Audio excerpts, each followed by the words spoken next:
BRS party నాయకురాలు కల్వకుంట్ల కవిత రాసినటువంటి లేఖతో ఒకసారిగా రాజకీయ వర్గాల్లో చర్చ కొనసాగుతున్నటువంటి నేపథ్యంలో తాజాగా కవిత ఈరోజు సంచలన ఆరోపణలు చేసింది. బీఆర్ఎస్ పార్టీ బీజేపీలో కలిసే ఒక కుట్ర జరుగుతుందనేటటువంటి కామెంట్ అంతా కూడా ప్రస్తుతం రాజకీయ వర్గాల్లో చర్చ కొనసాగుతుంది. దీనిపై మాట్లాడదాం. మనతో పాటు సిపిఎం రాష్ట్ర ప్రధాన కార్యదర్శి ఉన్నారు జాన్ వెస్లీ గారు. అన్న చెప్పండి, బీఆర్ఎస్ పార్టీకి సంబంధించి పూర్తిగా కల్వకుంట్ల కవిత లేఖ ఎప్పుడైతే బహిర్గతమైందో అప్పటి నుంచి అంతా కూడా కొంత సోషల్ మీడియాలో కావచ్చు, మెయిన్ స్ట్రీమ్ మీడియాలో కూడా ఇదంతా కూడా చర్చ కొనసాగుతున్నటువంటి పరిస్థితి. తాజాగా ఈరోజు కవిత చేసినటువంటి వ్యాఖ్యలను ఎట్లా చూస్తారు? బీఆర్ఎస్ పార్టీ బీజేపీలో కలిసేందుకు కుట్ర జరుగుతుందనేటటువంటి వ్యాఖ్యలను ఎట్లా చూస్తారు? ఇప్పుడు కవిత మొదట స్టేట్మెంట్ ఇచ్చినటువంటి దాంట్లో తన కేసీఆర్కు రాసిన లేఖలో బీఆర్ఎస్ బీజేపీ కలిసి వ్యవహరిస్తుందనేటటువంటి విషయాలు వ్యక్తమవుతున్నాయి. అట్లాగే దాని మీద ప్రజల్లో మొన్న బహిరంగ సభలో ఒక 2 నిమిషాలు మాత్రమే బీజేపీ మీద మాట్లాడారు. అందుకని అనేక రకాల అపోహలకు దారి తీస్తుంది, మన నుంచి దూరం అయ్యే పరిస్థితి వచ్చిందనే నేపథ్యంలో లేఖ రాసినట్టుగా ఉంది. ఆ తర్వాత కేటీఆర్ మాట్లాడుతున్నప్పుడు కేటీఆర్ మా పార్టీలో కూడా కాంగ్రెస్ కోవట్టులు ఉన్నారు అని చెప్పి మాట్లాడాడు. అంటే ఇది కాంగ్రెస్ ప్రోత్సాహం ఉంది కవిత వెనకాల అని అర్థం కావడానికి అది ఉపయోగపడుతుంది. అట్లాగే కవిత ఈరోజు ఇదంతా ఫేక్ న్యూస్ అని చెప్పి బీజేపీలో కలవడమో లేదా కాంగ్రెస్తో కలవడమో అనేటటువంటిది, కొత్త పార్టీ పెట్టడం అనేటటువంటిది అంతా కూడా ఫేక్ న్యూస్, అలాంటిది లేదు అనేటట్టుగా ఆమె పెడుతుంది. అట్లాగే బీజేపీ అధ్యక్షుడు కిషన్ రెడ్డి మాట్లాడిన దాన్ని బట్టి చూస్తే బీజేపీ నాయకురాలు డీకే అరుణ కవిత అనే ఆమె బీజేపీలోకి రావడం అనేది ఉపయోగం లేదు, వచ్చినా మేము తీసుకోమని చెప్పి మాట్లాడితే కిషన్ రెడ్డి ఏమంటున్నాడు, మీరందరూ నోరు మూసుకోండి అంటున్నాడు బీజేపీ వాళ్ళు. మీరెవరు మాట్లాడకూడదు అని ఎంపీలను మీ ఎమ్మెల్యేలను నాయకులకు ఆన్లైన్ మీటింగ్ వేసి ఆదేశాలు ఇచ్చాడు. అంటే దీని వెనకాల ఏముంది? ఎందుకు డీకే అన్న మాట్లాడినటువంటి మాటని సమర్థించలేదు, లేదా అందరు నోరు మొయ్యండి అని చెప్తున్నాడు అంటే వెనకాల బీజేపీ ఏమైనా పాత్ర ఉందనే అనుమానాలు వ్యక్తమవుతున్నాయి. బీజేపీకి ఎటువంటి చరిత్ర ఉంది, ఎన్సీపీని చీల్చింది వాళ్ళ కుటుంబాల్లో, అట్లాగే బీహార్లో అటువంటి చీలికలుగా పాల్పడింది. నీకు ఎక్కడ చూసినా ఏ ప్రాంతాల్లో చూసినా అక్కడున్న పార్టీలను చీల్చడం, బలహీనపరచడం, తాను ప్రత్యామ్నాయంగా ఎదగడం, అధికారంలోకి రావడం, లొంగ తీసుకోవడం లాంటి ఘటనలకు పాల్పడుతుంది. ఇక్కడ కూడా బీఆర్ఎస్ పార్టీని చీల్చి ఆ రకంగా తాను ప్రత్యామ్నాయంగా రేపు రాష్ట్రంలో ఎదగాలనేటటువంటి కుట్ర దీని వెనకాల దాగి ఉంది అనేటటువంటిది అనుమానాలు వ్యక్తం అవుతున్నాయి.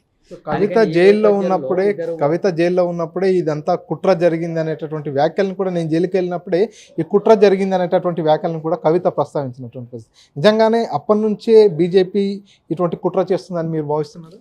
బీజేపీకి 100% అటువంటి కుట్రలు చేసే స్వభావం ఉంది. అలాంటి కుట్ర కూడా జరిగినది వాస్తవం.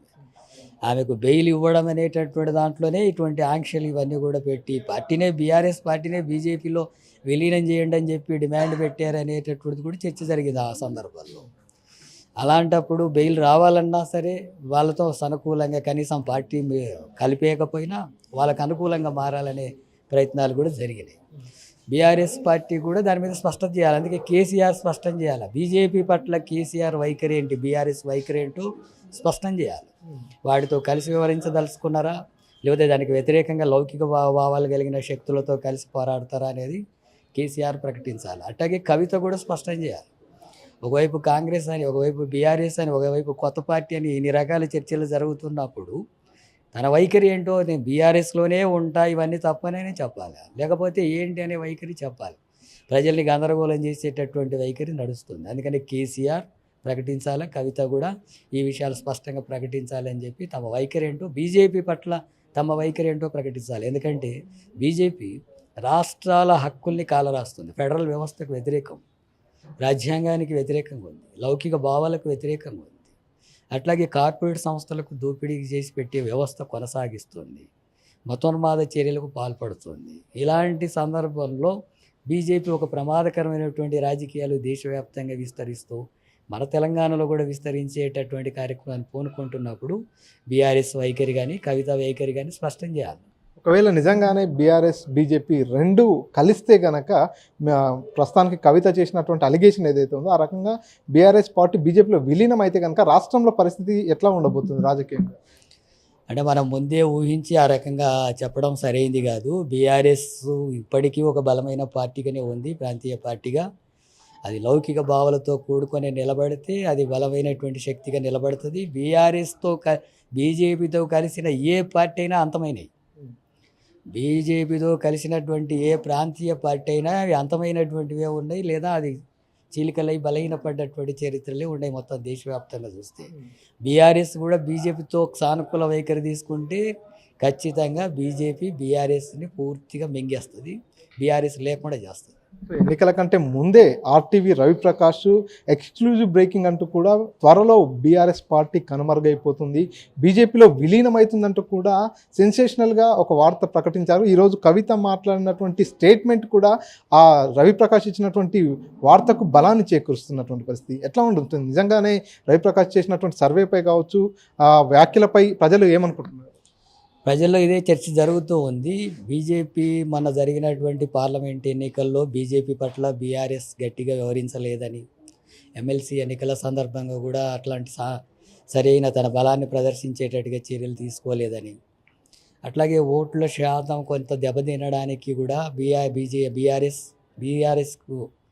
పార్టీ బీజేపీకి వ్యతిరేకంగా తన శ్రేణుల్ని నిలబెట్టడంలో విఫలమైందని, ఎన్నికలు జరుగుతున్నప్పుడు బూతుల దగ్గర బీఆర్ఎస్ బీజేపీ వాళ్ళంతా కలిసి వివరించిన సందర్భాలు ఉన్నాయని అప్పుడు మీడియా అంతా కూడా చాలా పెద్దగా చెప్పింది, ఆర్టీవీ వాళ్ళు కూడా చెప్పారు. అందుకని ఇలాంటి పరిస్థితే ఉంటే ఖచ్చితంగా రవిప్రకాష్ చెప్పినట్టుగా బీఆర్ఎస్ అంతమవుతుంది. బీజేపీతో కలిసే వ్యవహారం ఉంటే, బీజేపీకి వ్యతిరేకంగా నిలబడితే దానికి కొంత బలం ఉంటుంది. తమిళనాడులో స్టాలిన్ చూస్తున్నాం, ఒక ప్రత్యామ్నాయ శక్తిగానే ఉన్నాడు. కేరళలో సిపిఎం పోరాడుతుంది, దానికి వ్యతిరేకంగా పోరాడుతుంది. కాంగ్రెస్ కూడా వ్యతిరేకంగా పోరాడుతుంది. ఎక్కడెక్కడైతే దాంతో కలిశారో ఆ రకంగా దెబ్బతింటుంది. ఇప్పుడు ఆంధ్రప్రదేశ్లో టీడీపీ అనుకూలంగా అన్ని పార్టీలు దానికి అనుకూలంగా ఉన్నాయి.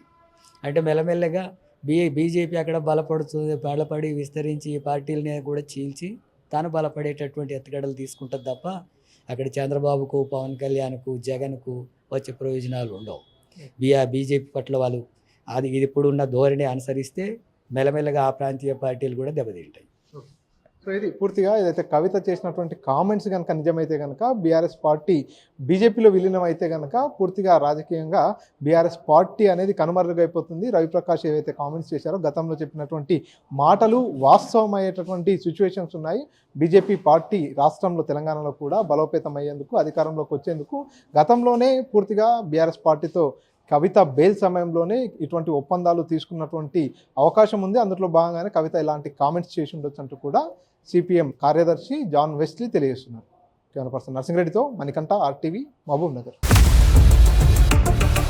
ఇండియా పాకిస్తాన్ తాజా అప్డేట్స్ కోసం డౌన్లోడ్ చేసుకోండి ఆర్టీవీ లైవ్ యాప్.